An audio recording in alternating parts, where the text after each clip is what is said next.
offense to look good in Denver? Maybe not. Certainly not look great.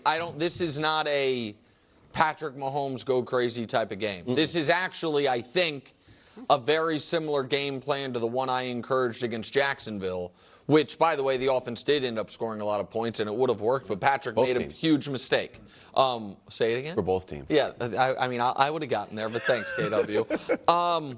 Quick throws and no mistakes. And I think 21 points wins and covers. And I know the Chiefs don't care about the cover. This guy, coming off another 1-2 week, cares about the cover. Because I don't think Denver's going to crack 17 against this defense. And so, 17 That's would, fair. given how, because it's not just Andy Reid off a bye, it's also Steve Spagnuolo. And I think that it is, we had the conversation yesterday, what does a Chiefs loss, if they lose, what does it mean? Who's there more pressure on? And while a loss would be regular season-wise devastating, I don't think any of us would come on here Monday and be like, Chiefs aren't going to make the playoffs if they lose. No, they still have a high percentage. You checked the athletic playoff predictor? Good. I think even if they win, but Patrick Mahomes gets a high ankle sprain in this game because he gets hit 11 times, all of us would come on and say they certainly can, maybe likely will. I think that Josh Simmons' first game back in a month, Jawan Taylor off an injury, the best pass rush potentially in NFL history. I do not think this is going to be a high-flying offensive game. I think it's going to be quick passes, ball control, cautious, and trust that Bo Nix is not going to put up enough points to win. That's my honest analysis of this. As much as I'd love Patrick to drop 40 on him, I don't think that's realistic in this game. I tend to agree. The one thing is with Reid, he's so good after a bye, 22-3, I think the best record ever, that you wonder, could he dial some things up that really expose Denver? But I would expect it to be a hard-fought game, relatively low scoring. And if they get pressure, for Denver, your only path is to get pressure on Patrick. We saw what the Bills did. Here's Mahomes' graphic stats against pressure this year and where he ranks. So, I know you could, that completion percentage is low. Yeah. And 30 yards per pass, everything. So if they can consistently get pressure, which, look, Josh Simmons, I don't know if it's 100%. I think he's going to play. I would expect him to play. But yeah, he might be rusty. Yeah. It's been like 40 days or something since he's played. So that's what makes this game really intriguing to me is if they get a rush on him consistently, then I think it could be up in the air for them. Yeah, let's talk about this. The Kansas City Chiefs absolutely positively should win this game. I'm not saying they're going to. I'm not making any predictions whatsoever, but they should win. Because the Broncos are missing really, really key players here. Missing multiple huge defensive players, missing a huge offensive piece, for two huge offensive pieces for them. Wide receiver, running back. One, if you're the Chiefs, I always talk about this, and you are a great team and you are well coached. The margin of I don't want to say error, but the margin of, I guess, victory among two teams, when you have that advantage, that should be enough. When you are a greatly coached team who, I think the Kansas City Chiefs are the best coached team in the NFL, and we always say it's not inches, it's not feet, it's inches, it's miles. For me, for the Kansas City Chiefs, miles in terms of coaching. And you're now going up against a Broncos team that's incomplete right now. That should be enough. Absolutely. Because you just need a little bit of an advantage. Boom. That's enough. Look at it. The Chiefs were on the receiving end of that on the negative, with missing Rashid Rice, Xavier Worthy, a line, right? It's just a little bit, and it's it's good. We know how to expose you. We know how to take advantage of that. We know how to lean on you and break. And the Chiefs have done that forever. And so when you have two, let's just say that these are two great teams going toe-to-toe against each other. It's missing your number one running back, missing Mims, Patrick Surtain. That's massive. Talk about how great this defense is. Well, you're missing the leader of this defense. We can't pretend like that's nothing. Because all year long we talked about, Rashid Rice is in here.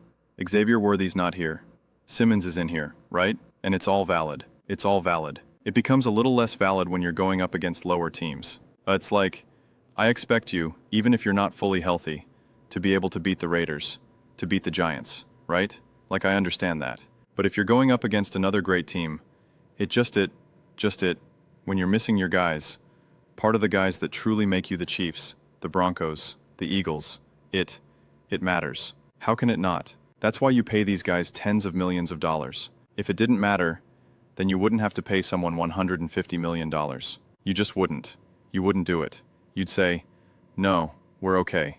We don't need it. Now, when you're not a great team, you don't take advantage of that. It's not enough. So, it's like, if this was the Jacksonville Jaguars, I'm like, yeah, it's not that shouldn't be enough. I'd be like, listen, Broncos, you're a better team than the Jags. I believe in you better. I believe in your coaching, etc., etc. I understand Patrick stands out there. I understand dues, and there I expect you to be able to win that game. But now, when you're talking about a true, and when I say rival, I don't mean like in the traditional like we're rivals. I just mean like, you know, in terms of level of competition and quality of play. And you know who you are individually, and team. I'm just like, that should be more than enough. Which is why, if the Chiefs don't win, and they don't look great, or they don't, right? Like they're not able to take advantage of that. You'd find that alarming. If the Broncos offense is able to like, really get going, or just not look stagnant and actually move the ball and feel comfortable, and you're like, yeah, this is a real game. Like, Nick is saying Bo Nix and this offense won't be able to do anything, essentially. That is, in a nutshell, what he's saying. And if this offense is able to like, get going and moving, like yeah, that would be very concerning for the Kansas City Chiefs. Either from a, wow, our team isn't that good, or wow, Sean Payne actually does have our number, and not like, as in like, he's now can always beat you. But like no, he understands it's a divisional game for a reason. He's a great coach for a reason. Like you know, like, he knows how to play us. He knows how to pull the levers that hurt us. Like that would be concerning for a team in your division, who's leading the division, who you have to play twice, like that. That would be concerning, understandably so. And same thing now offensively. This defense now is great, and they're not fully healthy, but they do have a great pass rush. And if that now continues to attack and make life miserable for Patrick Mahomes, well then yeah, let me get up to it as I struggle. And if that continues, and that directly leads to a loss or, you know what, even an ugly game, even if the Chiefs win this game, and it's 17-14, that would still be concerning, because Nick is saying, again, Bo Nick, and this Broncos offense is not good. And it's like, okay, great. You eked out a win against an offense that you think is fundamentally bad. And again, I don't. I think, under that logic, I wanted to say, well, it was a divisional game. This like, this is the Kansas City Chiefs. This is Patrick Mahomes. This is Andy Reid. This is Spags. So, that's the way how I'm looking at it. That's the way how I view injuries and great teams playing against each other. Where it's just like, you know, the Lions and the Eagles are playing each other this weekend. And their main players are healthy enough. AJ, Amon, Ra, St. Brown, Gibbs, etc. But if like, Saquon was down, if Gibbs was down, it's like, I look at it through the lens of like, well, that should be enough now for the other team. Like you're either a great team or you're not. They're missing Allen Ross St. Brown right now. This offense should be, they're missing Gibbs. This offense, they're missing Squan. That should be enough. You're two great teams going toe-to-toe. You're missing a huge piece, a huge player. That should be enough. That should be enough. If not, that's concerning because how do you expect to beat them in their full strength? That's concerning. How do you feel about beating another team of equal talent that's full strength? So I'm very, it's one of my most consistent takes that I have in the way how I view injuries and when going up against various teams, because players are always in and out of the lineup, always. Which is why when the Kansas City Chiefs lost to the Buffalo Bills right after that game, I was like, I'm not out here saying that the Buffalo Bills just proved that they're better than the Kansas City Chiefs.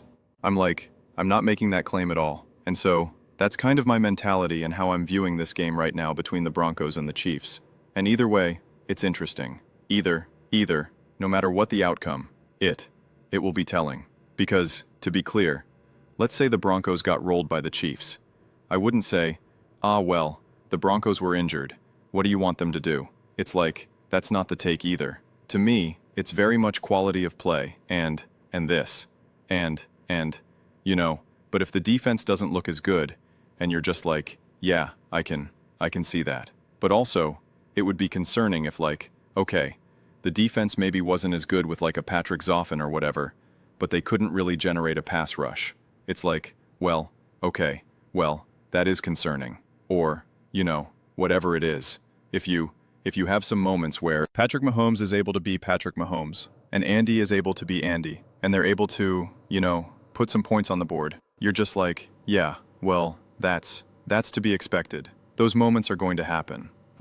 So this game is very much not just an outcome-based game for me. We're just like, Chiefs win, boom, proves it all. Broncos win, boom, proves it all. But I will say that from my viewpoint, if the Chiefs lose this game, I do find that inherently concerning. And even from a, you know, if you're really looking at it from a straight Chiefs lens, if they eke out a win, if it's an ugly, low-scoring game, I find that inherently concerning as well. For the Kansas City Chiefs, I really do.